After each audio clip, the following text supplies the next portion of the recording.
रही है। दस दे कि सिद्धू मूसेवाला केस दे विच एक होर गिरफ्तारी हुई है। जीवनजोत सिंह उर्फ जुगनू नूं गिरफ्तार किया गया है। दिल्ली एयरपोर्ट तो ही गिरफ्तारी की गई है। दिल्ली एयरपोर्ट तो उसनूं हिरासत दे विच लिया गया और इस मामले दे विच हुण मानसा पुलिस जुगनू नूं मानसा लैके आवेगी तो इस तो बाद पुछगिछ उसदे कोलों की जाएगी। तो वड्डी गिरफ्तारी है सिद्धू मूसेवाला केस दे विच। दस दिए कि लगातार मानसा पुलिस के वलों इसकी तलाश की जा रही सी। हुण तक सिद्धू मूसेवाला केस दे विच कई गिरफ्तारियां हो चुकियां ने।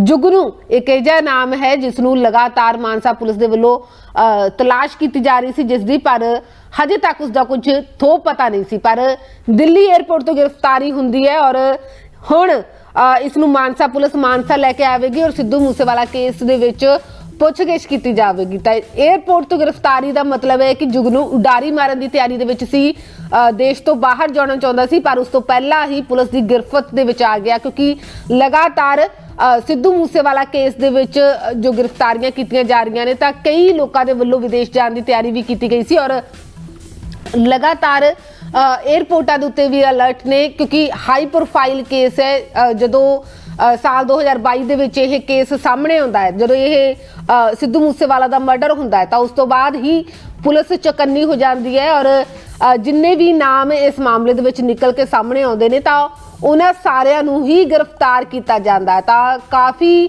गिरफ्तारियां इस मामले दे विच हो चुकियां ने, पर हजे भी इस मामले के तार इस तरीके दे नाल उलझे हुए ने, जुड़े हुए ने कई लोगों के नाल, कि हजे भी कई नवे नाम इस मामले दे विच सामने आ रहे हैं और आए दिन कोई ना कोई नवी अपडेशन इस मामले दे विच सामने आउंदी रहिंदी है। तो जुगनू जीवनजोत उर्फ जुगनू, जो इसनूं दिल्ली एयरपोर्ट तो गिरफ्तार किया गया है, विदेश जाने की तैयारी दे विच सी, पर उस तो पहला ही पुलिस ने नप लिया इस जुगनू नूं और हुण मानसा विखे इसनूं लिआंदा जावेगा। मानसा पुलिस प्रोडक्शन वारंट उत्ते लैके आवेगी और मानसा दे विच लिया के सिद्धू मूसेवाला केस दे विच पुछगिछ की जावेगी। तां वड्डे सवाल लगातार खड़े हो रहे सी जुगनू दी गिरफ्तारी नूं लैके, क्यों पहला गिरफ्तारी क्यों नहीं हुई।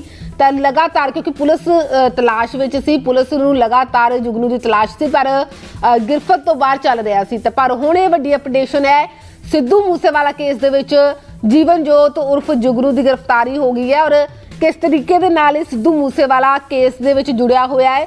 आने वाले दिनों दे विच बहुत कुछ सामने आवेगा इस केस दे नाल जुड़िया होया होर कुछ, क्योंकि जो अदालत दे विच कोर्ट दे विच पेशी भी चल रही है, लगातार इस केस की सुनवाई भी हो रही है। तां जुगनू की हिरासत दे विच लैण दे नाल होर इस केस नूं बल मिलेगा, क्योंकि तार जुगनू नाल भी किते ना किते जुड़े हुए ने और वड्डे खुलासे सिद्धू मूसेवाला केस दे विच हो सकते हैं। तां मानसा प्रोडक्शन वारंट ते लैके पुछगिछ भी की जाएगी और कोर्ट दे विच पेश भी किया जाएगा, क्योंकि पुछगिछ दे विच जो भी निकल के सामने आवेगा, होर किहड़े नाम सिद्धू मूसेवाला केस दे विच निकल के सामने आउंदे ने, किस तरीके दे नाल होर नाम जो जुड़ते हैं और उन्हां दे वल्लों आखिर क्यों कतल किया गया सिद्धू मूसेवाला दा। तां इस जिन्ने वड्डे सवाल ने उन्हां सारे सवालों का जवाब इस जुगनू दे कोल है और इस जुगनू नूं हुण हिरासत दे विच लै लिया गया है। दिल्ली एयरपोर्ट तो हिरासत दे विच लिया गया है। पंजाब पुलिस जल्द इसनूं मानसा लैके आवेगी और मानसा लिया के इस दे कोलों पुछगिछ की जाएगी कि आखिर सिद्धू मूसेवाला केस के नाल इन्हां दे तार किस तरीके दे नाल जुड़दे ने। तो वड्डी अपडेशन है, वड्डी गिरफ्तारी हुई है सिद्धू मूसेवाला केस दे विच।